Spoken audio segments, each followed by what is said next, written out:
자, 이번 시간에 이제 계약법 내용을 좀 보도록 할게요. 계약법은 보통 10문제가 출제가 돼요. 그래서 계약법은 총론하고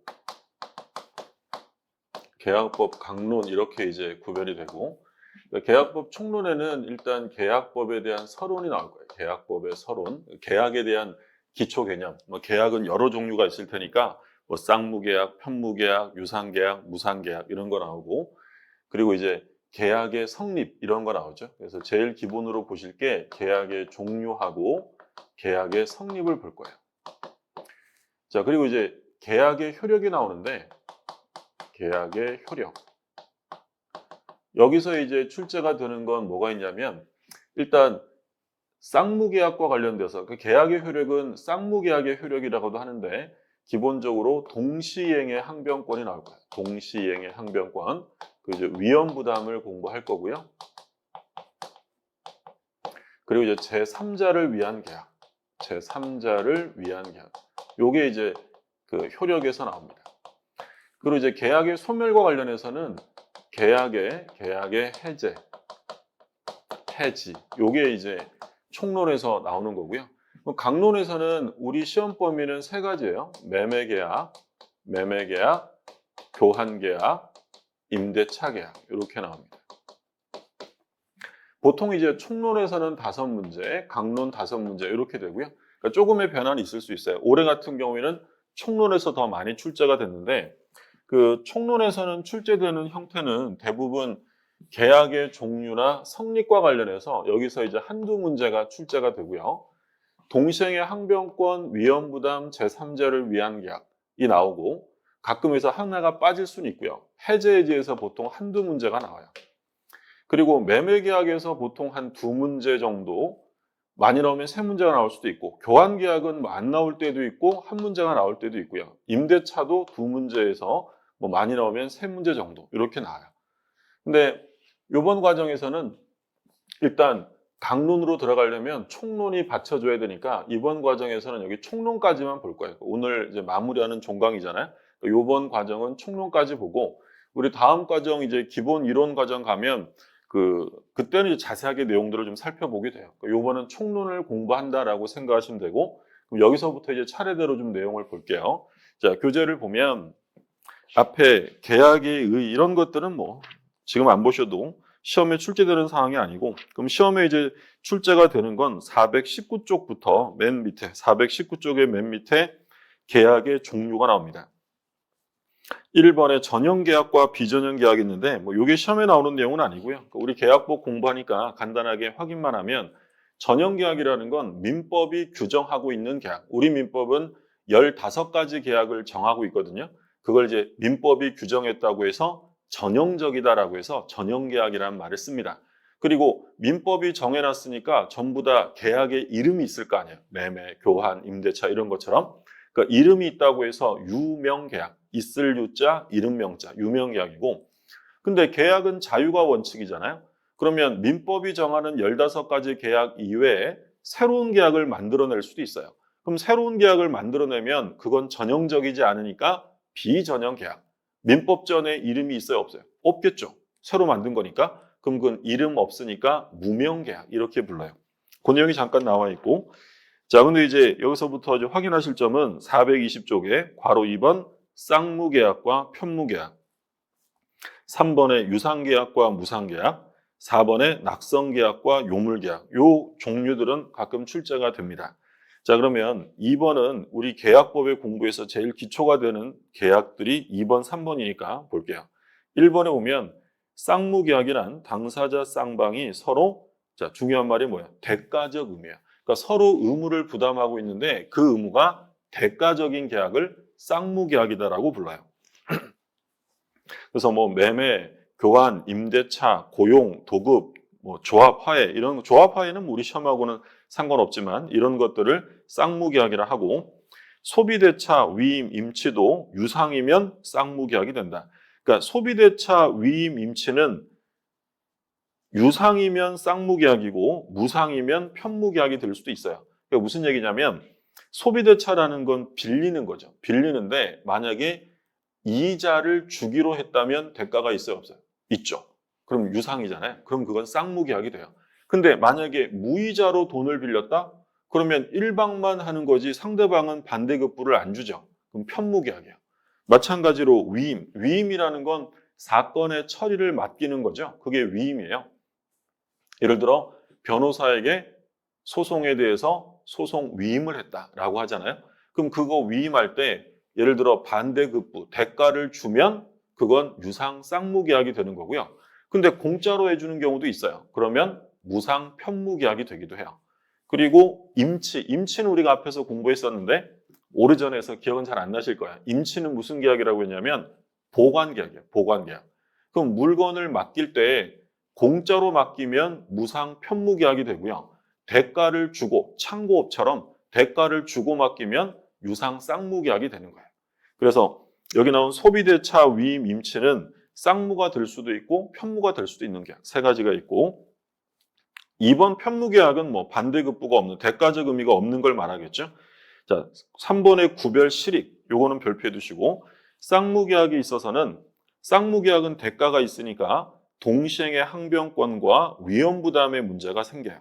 근데 편무계약에서는 안 생겨요. 그러니까 서로 대가가 있으니까 이행할 때 어떻게 이행하라고요? 동시에 같이 주고받아야 되고 그리고 대가에 대한 위험을 누가 부담할 거냐? 대가 위험 부담이니까 쌍무계약이야겠죠. 뒤에서 공부하시게 되고 괄호 3번에 보면 유상무상이 나오죠.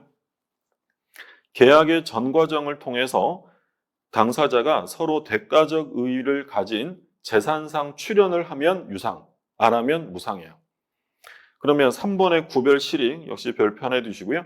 유상계약에 관해서는 매매에 관한 규정. 매매에서 대표적으로 정하는 게 이제 담보책임, 계약금 이런 거거든요. 그건 이제 유상계약에 준용이 된다라는 거예요. 자, 그럼 정리해 볼게요. 지금 계약의 종류로 쌍무계약과 편무계약이 있는데 계약의 성립이 됐어요. 계약이 성립된 이후에 대가성이 있는 채무를 갖는다면 쌍무 아니면 편무예요. 자, 그리고 유상계약과 무상계약을 봤어요. 계약 성립의 전 과정을 살펴서 대가적 출연이 있으면 유상, 없으면 무상 이렇게 불렀고요. 그러면 구별의 실익, 이거는 왜 구별하냐면 편무계약에는 적용이 없고 쌍무계약에만 적용이 있는 것을 우리 이제 어떤 걸 공부하게 되냐면 동시이행. 말씀드린 것처럼 서로 대가성이 있는 거면 같이 주고받아야죠. 동시에 이행을 해야 되고 그리고 대가에 대한 위험을 누가 부담할 거냐라는 문제는 편무계약이 아니라 쌍무계약에서만 논의하게 돼요. 그 다음에 유상계약과 무상계약의 구별 실익. 유상계약의 가장 대표적인 계약이 이제 매매겠죠. 그럼 이 매매 규정이 준용된다. 그럼 매매에 관한 규정은 대표적으로 이제 뭐가 있냐면 중요한 건 담보책임. 이거 하나만 기억하셔도 돼요. 담보책임, 계약금 이런 건데 담보책임은 우리가 앞에서 언급한 것처럼 물건을 하나 샀어요. 샀는데 매도인이 하자 있는 물건을 팔았다. 그러면 매도인은 대금을 받으면서 물건을 준 건데 하자 있는 걸 줬다면 책임을 져야죠. 그 책임을 뭐라고 해요? 담보책임이에요. 그러면 이건 매매에 규정되어 있지만 담보책임뿐 아니라 유상계약이면 똑같이 물을 수 있다는 거예요. 예를 들어서 교환계약을 했어요. 교환계약을 했는데 저는 멀쩡한 걸 줬는데 상대방이 하자 있는 걸 준 거예요. 그러면 당연히 책임을 물을 수 있겠죠? 담보책임. 임대차. 자, 임대차는 유상이에요, 무상이에요? 임대차는 공짜예요? 차임을 내야 돼요? 차임을 내야죠. 만약에 공짜로 빌렸으면 임대차가 아니라 우리 뭐라고 불렀죠?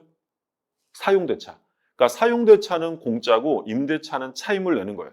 그럼 사용대차는 언제나 무상 편무계약이 되는 거고 임대차는 언제나 유상 쌍무계약이 되는 거예요. 대가 지급을 하니까. 그러면 임대차를 했는데 제가 임차인으로 차임을 줄 거 아니에요? 근데 임대 목적물에 하자가 있어요. 담보 책임 물을 수 있다 없다? 있다. 유상계약이니까. 그럼 예를 들어 친구가 저 어렵게 산다고 아파트를 하나 줬어요. 공짜로. 증여한 거예요. 증여.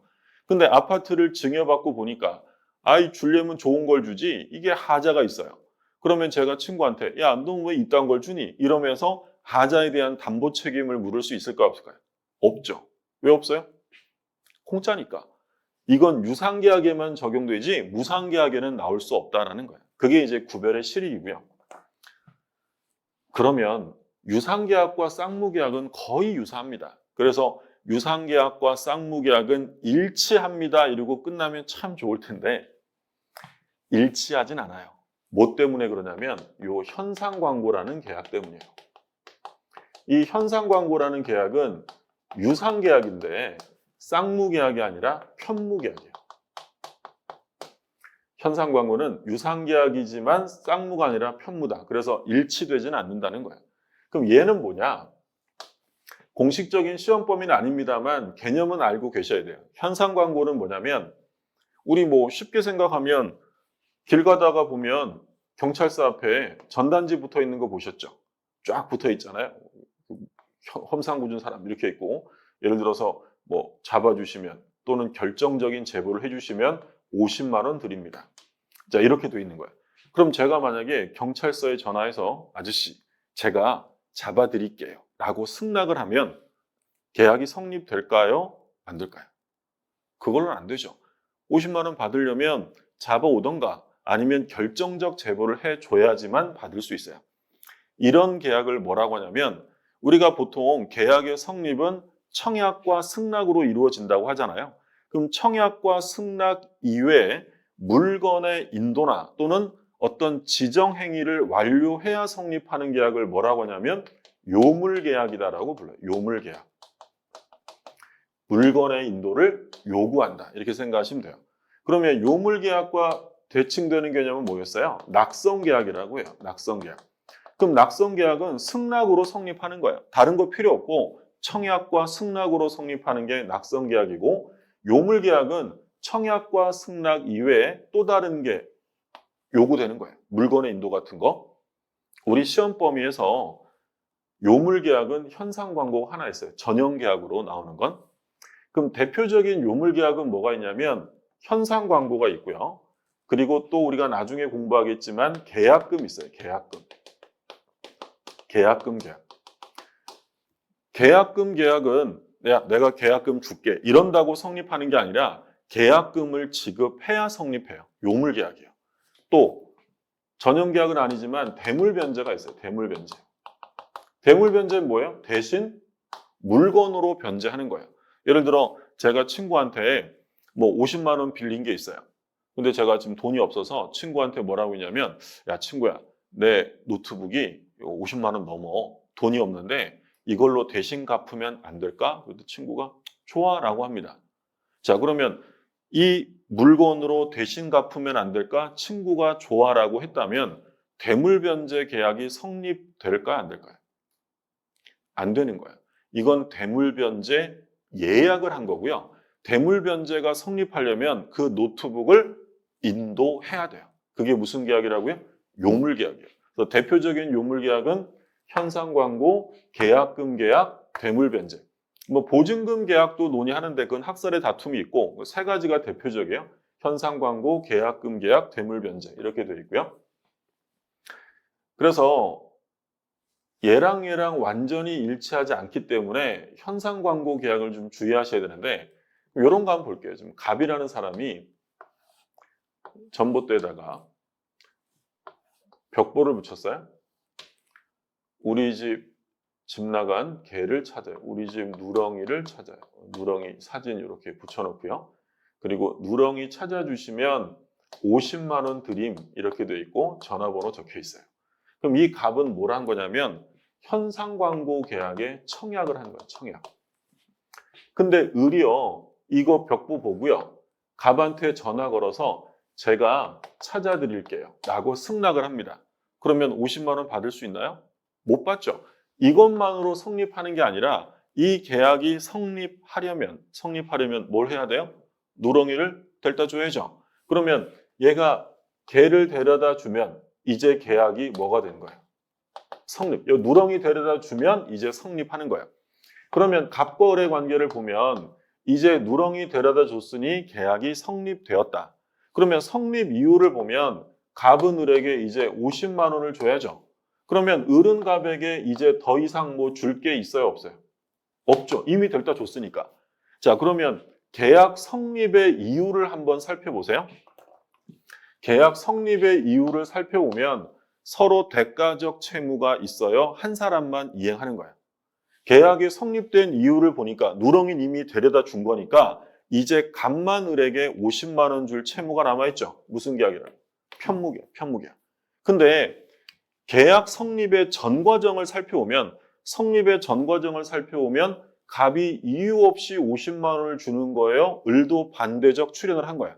반대 출연을 한 거죠. 성립의 전 과정을 보면 서로 주고받은 게 있더라. 그러면 유상계약이에요. 그래서 이 현상광고는 전체적으로 보면 유상계약이지만 쌍무가 아니라 편무계약이 된다. 구별이 되세요? 그러니까 이제 이거 가지고 가끔 시험에 내요. 뭐라고 내냐면 유상계약은 모두 쌍무계약이다. 유상계약은 모두 쌍무계약이다 라고 하면 O예요, X예요? 틀리죠. 유상계약이 모두 쌍무계약인 건 아니고, 근데 반대로 쌍무계약은 모두 유상계약이다라고 하면 그건 옳은 지문이야. 그러니까 유상계약이지만 편무계약이 있기 때문이고, 그럼 그림으로 보면 유상계약이 있으면 이 유상계약 안에 쌍무계약은 다 들어가요. 플러스 알파로 현상광고 들어간다. 그러면 쌍무계약은 모두 어디 안에 들어가요? 모두 다 유상계약 안에 들어가요. 근데 유상계약이 모두 다 쌍무계약인 건 아니죠. 현상광고도 있으니까. 구별이 되세요? 그러니까 유상계약이 더 넓은 개념이에요. 유상계약이 더 넓고 그 안에 쌍무계약과 현상광고가 들어가 있다. 그래서 유상은 모두 쌍무계약인가요? 라고 하면 그건 아니지만 쌍무는 모두 유상계약이다. 이게 중요할 것 같아요? 안 중요할 것 같아요? 안 중요해요. 이게 뭐 중요하겠어요? 중요하지 않아요. 근데 중요하진 않은데 시험엔 가끔 내요. 그럼 그건 내는 이유가 중요해서가 아니라 우리 수험생들이 혼동하니까 틀리라고 가끔 내는 거예요. 그래서 유상계약은 모두 쌍무계약인 건 아니에요. 근데 쌍무계약은 모두 다 유상계약이다. 이 그림 기억해 두시면 되고, 그래서 밑에 표로도 그 그림으로 나와 있잖아요. 보시고. 자, 4번에 낙성계약과 요물계약 나오죠. 그래서 오른쪽에 2번 요물계약 보시면 당사자 합의 이외에 물건의 인도, 기타 급부를 해야만 성립하는 계약이다. 그래서 현상광고 나오고요.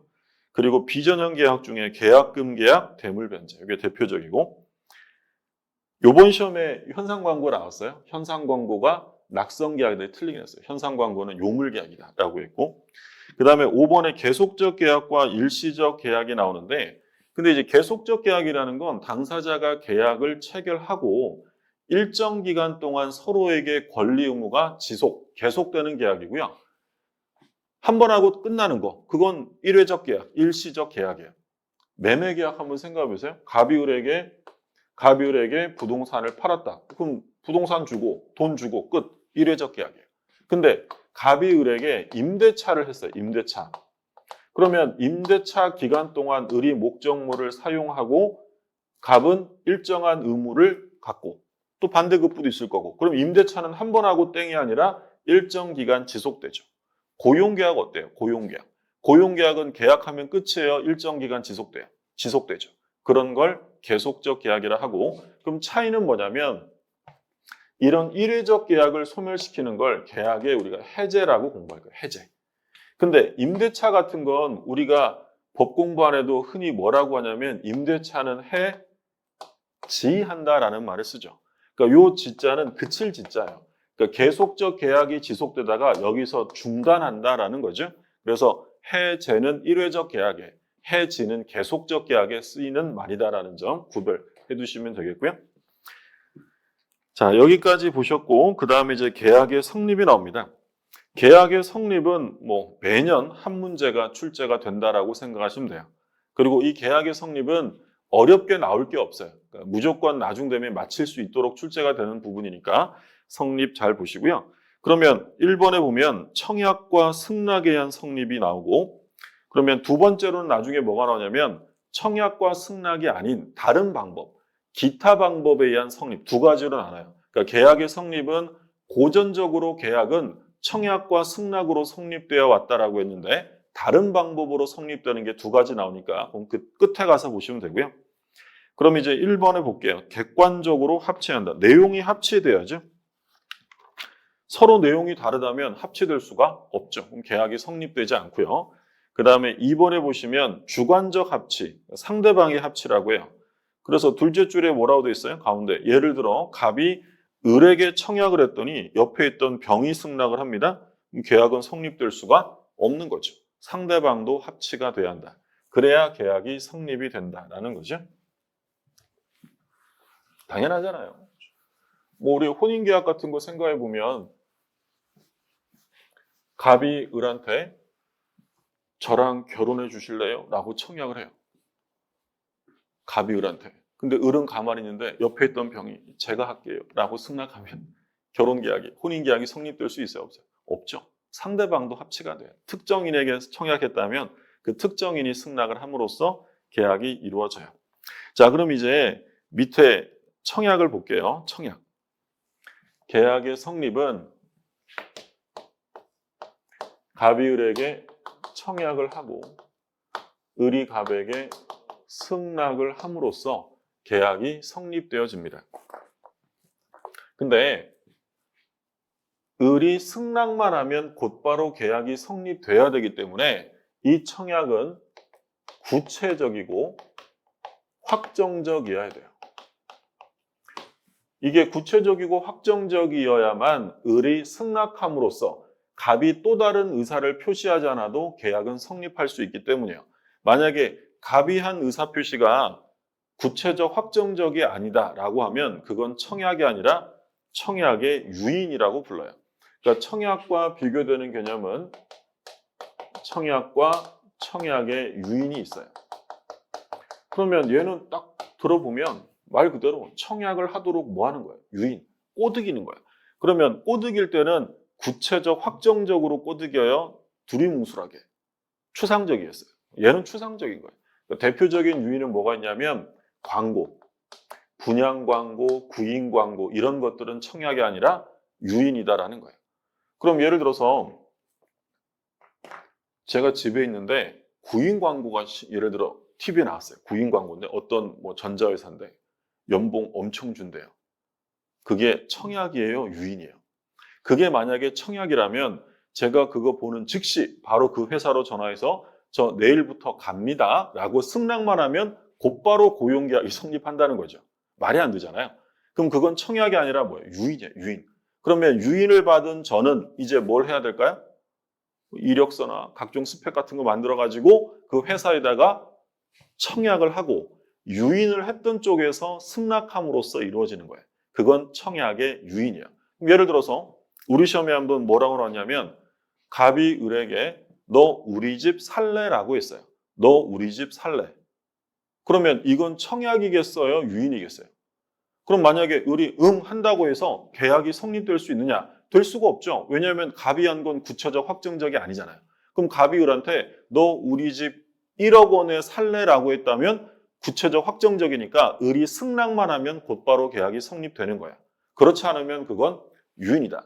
밖에 가동 중인 자판기가 있어요. 가동 중인 자판기는 청약일까요? 유인일까요? 자판기는요. 구체적이에요? 추상적이에요? 생각해 보시면 얼마 주면 커피 주지 하고 딱 써 있잖아요. 구체적이고 확정적이에요. 그건 청약에 해당이 됩니다. 유인은 구체적 확정적이 아닌 것이다 라고 구별해 두시면 되고요.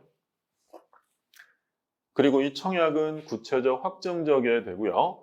그리고 꼭 어떤 한 사람에게만 청약을 해야 되느냐? 아니면 불특정 다수를 상대방으로 할 수 있느냐? 얼마든지 가능하죠. 예를 들어 제가 신문 광고를 낼 수도 있잖아요. 어디에 위치하고 있는 어떤 건물을 내가 얼마에 팔겠습니다라는 걸 신문 광고를 냈다면 그건 불특정 다수인에게 청약을 하는 거고, 조금 전에 들었던 예로 자판기도 청약인데 이건 특정인이 아니라 불특정 다수인에게 청약을 하는 거예요. 그러면 시험에 잘 나왔던 건 이 승낙이에요. 이 승낙은 불특정 다수에게 승낙할 수 있느냐? 그건 안 돼요. 반드시 청약자에게, 특정인에게 승낙을 해야 돼요. 그래서 불특정 다수에게 청약은 할 수 있어도 불특정 다수에게 뭐 할 수는 없어요? 승낙은 할 수 없다라는 점 꼭 기억해 두시고요. 자, 그럼 이제 청약부터 좀 내용들을 살펴보도록 하겠습니다. 422쪽에요.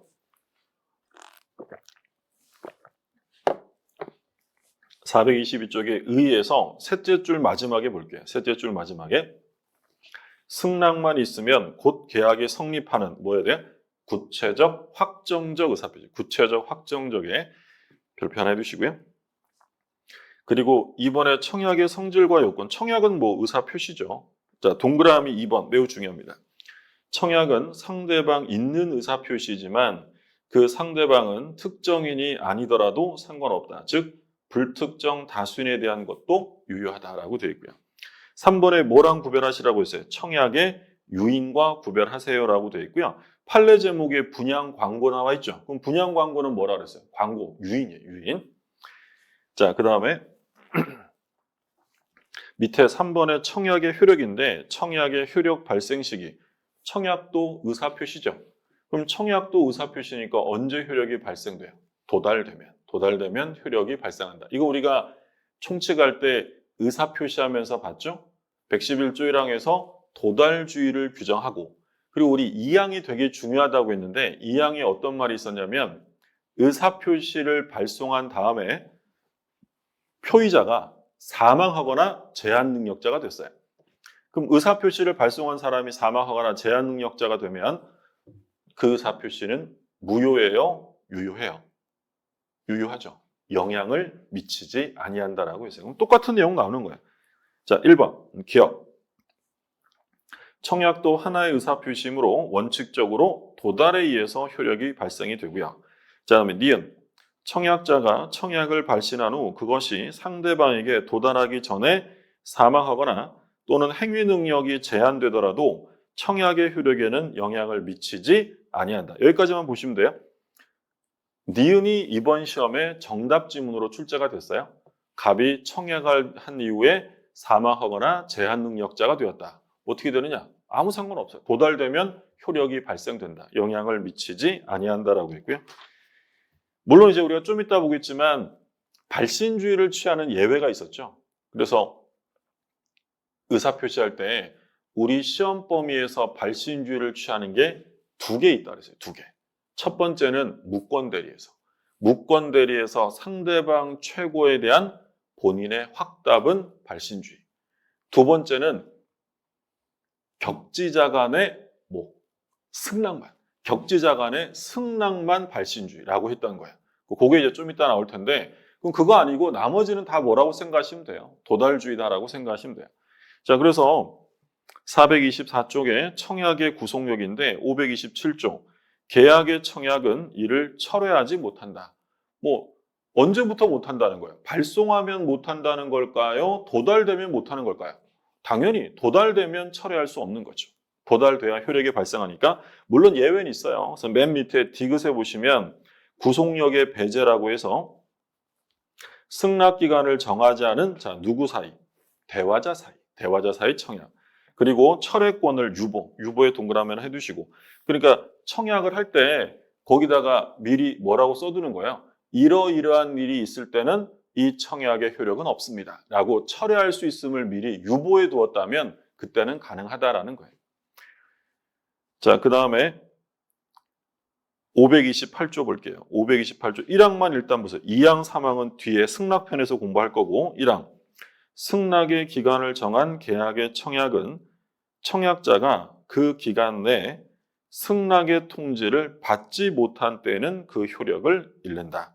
자, 승낙 기간을 정했다면 승낙을 언제까지 받아야 되느냐? 기간까지 받아야 돼요. 다른 말로 하면 청약은 언제까지 존속하느냐? 승낙 기간을 정했다면 그 기간까지 존속하는 거예요. 그럼 밑에 529조. 승낙의 기간을 정하지 아니한 계약의 청약은 자, 이번에는 승낙 기간을 안 정했네요. 그럼 안 정했으면 언제까지 받아야 되느냐? 상당 기간이야. 상당 기간 내에 승낙의 통지를 받지 못한 때는 효력을 잃는다. 그럼 정리하면 승낙 기간을 정했다면 승낙 기간까지 받아야 되고 안 정했다면 상당 기간까지 받으면 돼요. 상당 기간이 며칠이냐? 그런 건 없어요. 우리 공부하다 보면 법조문상 상당 기간 이런 말이 몇 번 나오거든요. 근데 그거는 법원에서 알아서 판단할 문제이기 때문에 며칠 이렇게 자를 수 없는 거예요. 그러니까 우리는 그냥 용어로만 정리하시면 돼요. 승낙 기간 정했다면 기간까지, 안 정했다면 상당 기간까지. 그럼 예를 들어서 갑이 을한테 청약을 해요. 12월 1일 날 청약을 하면서 12월 15일까지는 답변을 주세요 라고 승낙 기간을 정한 거예요. 청약서가 12월 4일 날 들어갔고 을이 이거 어떡할까 고민하다가 12월 14일 날 승낙서를 보내서 12월 16일에야 승낙서가 갑에게 도달됐어요. 자, 그러면 이 경우에는 계약이 성립됐다예요? 성립되지 않았다요? 성립되지 않았다. 승낙 기간을 넘어서 들어왔다면 이때는 인정되지 않아요. 그래서 승낙 기간 정했다면 무조건 승낙 기간까지 들어와야 한다. 이게 첫 번째요. 안 정했으면 상당 기간. 그럼 우리가 거기서 알 수 있는 건 청약을 할 때는 꼭 승낙 기간을 정해서 해야 돼요? 안 정해도 돼요? 안 정해도 상관없는 거예요. 상당 기간까지 받으면 된다. 첫 번째 그림 봤고, 자, 그 다음에 오른쪽에 이제 2번의 승낙을 한번 볼게요. 승낙. 동그라미 1번. 승낙의 상대방 중요하다고 했죠? 청약과 달리 반드시 특정인에게 해야 한다. 청약은 불특정 다수에게 할 수 있지만 승낙은 특정인, 청약자에게 해야 되고요. 자, 2번. 변경을 가한 승낙입니다. 청약에 조건 기타 변경을 붙인 승낙은 승낙으로서의 효력이 생기지 않지만 이러한 승낙을 청약의 거절과 함께 새로운 청약을 한 것으로 보고 있다. 자, 새 청약이 하나 나왔어요. 변경을 가한 승낙, 같은 말로 뭐 조건을 붙인 승낙 이런 것들 기존 청약을 거절하고 새 청약을 한 거예요. 예를 들어서 갑이 너 우리 집 1억 원에 안 살래? 라고 1억 원에 팔겠다고 청약을 했어요. 그럼 계약이 성립되려면 이걸 그대로 승낙해야 될 거 아니야? 근데 을이 내가 9천에 살게. 얘가 지금 뭐 한 거야? 변경을 가한 승낙을 한 거야. 계약이 성립될 수가 없다. 그럼 이건 뭘로 인정이 돼요? 새로운 청약이에요. 그러면 갑이 9천만 원이라도 팔고 싶으면 이 을에게 다시 청약을 해야 돼요? 이제 갑은 승낙만 하면 돼요. 새 청약을 받은 거니까 갑은 승낙만 하면 돼요. 자, 첫 번째, 변경을 가한 승낙. 변경을 가한 승낙은 뭘로 인정돼요? 새로운 청약으로 인정돼요. 3번, 승낙의 자유. 이건 너무나 당연한 거죠. 승낙을 할지 안 할지는 자기 마음이고 회답할 의무도 지지 않습니다. 다음 페이지. 그래서 시험에 잘 나왔던 게 426쪽에 그 보조단의 기출이라고 써 있는 거 한번 보세요. 청약자가 일정한 기간 내 회답이 없으면 승낙한 것으로 본다라고 표시한 경우 상대방은 이에 구속되지 않는다. 이게 너무 당연한 거지만 시험에는 여러 번 나온 판례예요. 예를 들어서 내일까지 회답이 없으면, 내일까지 아무 답변 없으면 계약은 성립된 것이다 라고 했어요. 그럼 내일까지 답변해 줄 의무가 있어요? 없어요? 당연히 없잖아요. 그럼 이런 경우에 그러한 청약은 상대방을 구속할 수가 없다라는 거예요. 무슨 말씀인지 되시죠?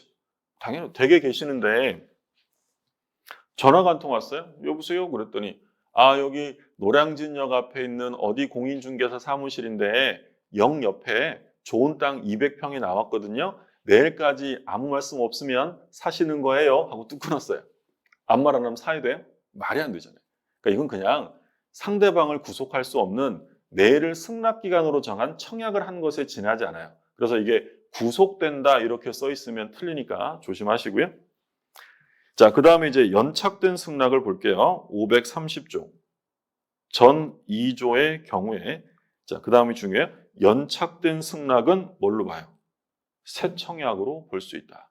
자, 그럼 이 그림 보시면 을이 갑에게 승낙을 했는데 15일을 넘었잖아요. 그러면 이건 뭐예요?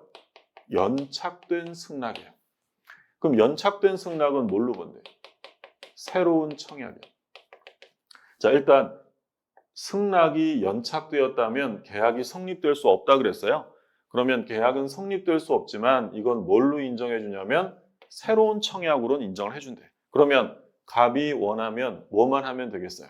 갑이 승낙만 하면 계약은 다시 바로 성립될 수 있겠죠. 그 얘기예요. 그럼 얘는 승낙서가 왜 늦게 들어갔어요? 왜 16일 날 들어갔느냐? 왜 늦게 들어갔냐면 늦게 보냈으니까 늦게 들어간 거야. 이걸 이제 우리가 뭐라고 하냐면 통상적인 연착이다라고 해요. 늦게 보냈으니까 늦게 들어간다. 통상적인 연착. 그러면 비교되는 건 이제 비통상적인 연착이 있어요. 그러면 비통상적이라는 것은 무슨 말이겠어요? 늦게 안 보냈는데 일찌감치 보냈는데도 불구하고 사고로 연착되는 경우가 있다. 그래서 이걸 뭐 사고로 인한 연착 이런 말을 쓰기도 해요. 통상적이지 않은 연착이에요. 그러면 그건 어떻게 다룰 거냐? 자, 조문 볼게요. 동그라미 2번 비통상적인 연착 528조 1항은 보셨고 승낙기간 정했으면 기간에 받으라고 했고요. 2항 보세요. 2항. 승낙의 통지가 전항의 기간 후에 전항의 기간은 승낙기간 후를 말해요. 승낙기간 후에 도달한 경우에 보통 그 기간 내에 도달할 수 있는 발송이 있다는 거죠. 여기까지 끊으시면 마지막에 뭐라고 돼 있어요? 보통 그 기간 내에 도달할 수 있는 발송이에요. 그러니까 특별한 일이 없으면 기간 안에 들어갈 수 있도록 일찌감치 보냈다는 거예요. 자, 그런 때에는 청약자는 지체 없이 상대방에게 연착의 통지를 하여야 한다. 그러나 도달 전에 지연의 통지를 발송했다면 또 받은 다음에 연착의 통지를 다시 할 필요는 없다는 거예요. 자, 3항. 청약자가 전항의 통지, 연착의 통지를 말해요. 연착의 통지를 하지 아니한 때는 승낙의 통지는 연착되지 않은 것으로 보아서 계약은 정상적으로 성립된다는 거예요. 자, 그럼 이게 갑이을한테 12월 1일 날 청약을 합니다. 그래서 12월 15일을 승낙기간으로 정했어요.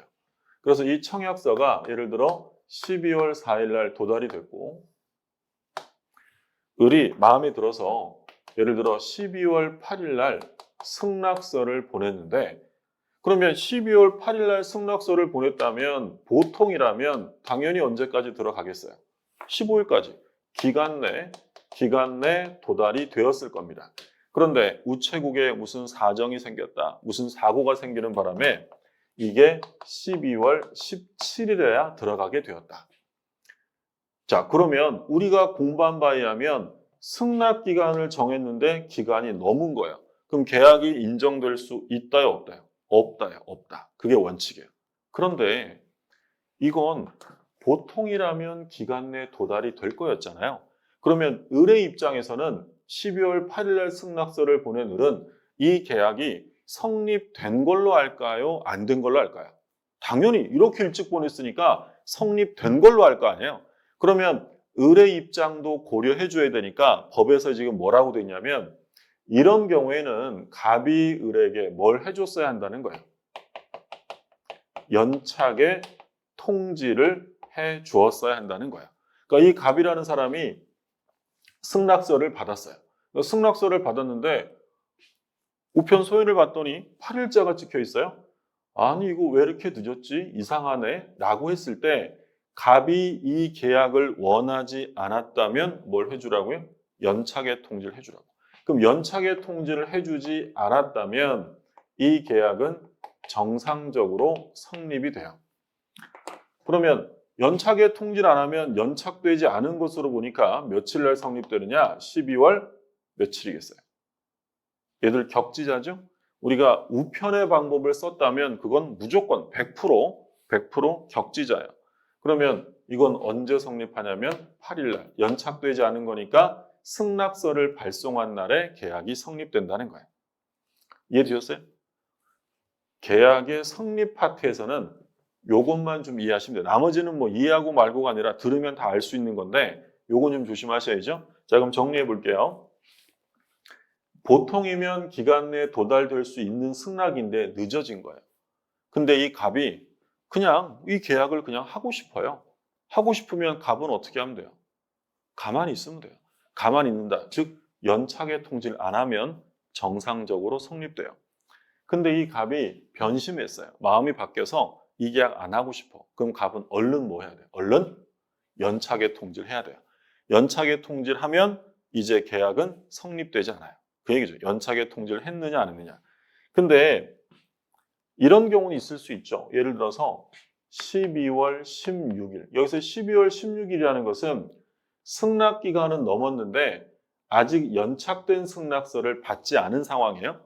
그럼 이때 갑이 을한테 야, 네 승낙서가 아직도 안 왔어 라고 지연의 통지를 미리 발송했어요. 16일 날 을아, 승낙기간 넘었는데 네 승낙서 안 왔네 라고 통지했고 다음 날 17일 날 연착된 승낙서가 도달되었다. 그러면 이때는 또 연착의 통지를 해야 돼요? 그때는 할 필요 없다는 거예요. 할 필요 없는 거죠. 미리 했으니까. 좀 다시 한번 볼게요. 자, 이 항을 보면 승낙의 통지가 전항의 기간 후에 도달한 경우에 보통 그 기간 내에 도달할 수 있는 발송일 때는 청약자는 지체 없이 상대방에게 뭘 하라고요? 연착의 통지를 해야 돼요. 근데 단서전 그러나 도달 전에, 그러니까 여기서 뭐가 도달하기 전에 연착된 승낙서가 도달되기 전에 미리 청약자가 뭘 했다고요? 지연의 통지를 미리 발송했다는 거예요. 16일 날. 그러면 또 연착의 통지를 할 필요는 없다. 그 얘기죠. 자, 3항 그 얘기고 연착되지 않은 것으로 보아 정상적으로 성립되는데 여기서 이제 그러면 혼동하시면 안 되는 건 이거 지금 일반적인 연착, 통상적인 연착이에요. 그러면 이때 12월 16일 날 승낙서를 받은 갑이 을에게 연착의 통지를 해야만 해야 돼요? 안 해도 돼요. 이건 필요 없어요.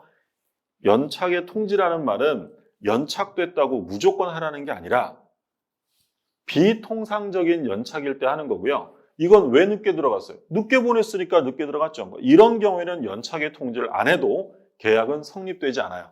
근데 비통상적인 경우에는 연착의 통지를 안 하면 계약은 성립된다는 점이죠. 얘랑 좀 구별해 두시면 되겠고요. 자, 427쪽 이어서 보죠.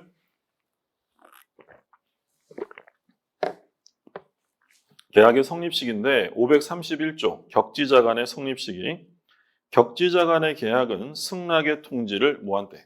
발송한 때 성립한다. 조심하시고 그래서 우리가 총칙할 때도 본 것처럼 조심하시라고 한 게 뭐냐면 격지자 간의 의사표시 격지자 간의 의사표시는 발신주에 따른다라고 하면 오해 있어요. 틀려요. 격지자든 대화자든 다 도달주입니다. 근데 격지자 중에서 뭐만? 승낙만 발신주예요. 그럼 격지자 간의 청약이나 이런 것들은 다 뭐예요? 다 도달주예요. 뭐만 기억하시는 거예요? 승낙만. 격지자 중에 승낙만 발신주의다라는 점 주의하시고 근데 이제 나중 가면 많이 하시는 질문 중에 어떤 게 있냐면 갑이 을하고 계약을 하면서 갑이 12월 1일 날 청약을 해요. 승낙 기간을 15일로 정했고 12월 4일 날 도달했고요. 을이 갑에게 승낙을 12월 예를 들어 14일 날 해서 12월 16일에 계약서, 승낙서가 도달이 되었다. 그러면 이 경우에 계약이 성립된다는 거야, 안 된다는 거야? 성립이 안 된다는 거예요. 근데 나중에 이 질문을 왜 많이 하시냐면 아니 격지자잖아. 격지자면 승낙서를 발송한 때 계약이 성립되는 거지 이게 왜 성립이 안 되는 거야? 라고 질문들을 많이 하신다고요.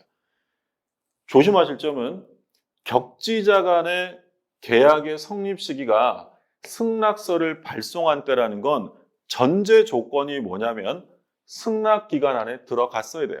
만약에 승낙 기간 안에 도달이 안 되면요. 승낙 기간에 도달이 안 되면 발신을 언제 했느냐 볼 필요도 없는 거예요. 그럼 만약에 15일 날 승낙서가 들어갔대요. 자, 그럼 기간 안에 들어갔네요. 계약은 성립됩니다. 근데 며칠 날 성립이 된 거예요? 14일이에요. 무슨 말씀인지 드셨어요? 그러니까 격지자 간의 계약의 성립 시기가 승낙서를 발송한 때라고 해서 무조건 발송일 날 성립이라고 하시면 안 된다고요? 전제는 승낙서가 반드시 기간 안에 도달됐어야 돼요. 기간 안에 못 들어가면 발신주의는 의미가 없는 거예요. 그거 혼동하시면 안 돼요. 그래서 승낙서가 발송된 때 계약이 성립한다는 건 전제 조건이 승낙 기간 안에 도달이 되었음을 전제로 하는 거예요. 자, 그 얘기가 뭐 다음 페이지까지 나와 있고, 자, 그러면 429쪽에 기타 방법, 말씀드린 것처럼 지금까지 본 게 청약과 승낙으로 성립하는 경우고, 다른 방법으로 성립하는 게 두 개가 나와요. 교차 청약하고 의사실현. 자, 533조를 볼게요. 당사자 간에 동일한 동그라미 해두시고, 동일한 내용의 청약이 상호 교차된 경우에는 양 청약이 상대방에게 도달한 때 계약이 성립한다. 양 청약이 도달한 때 중요하죠?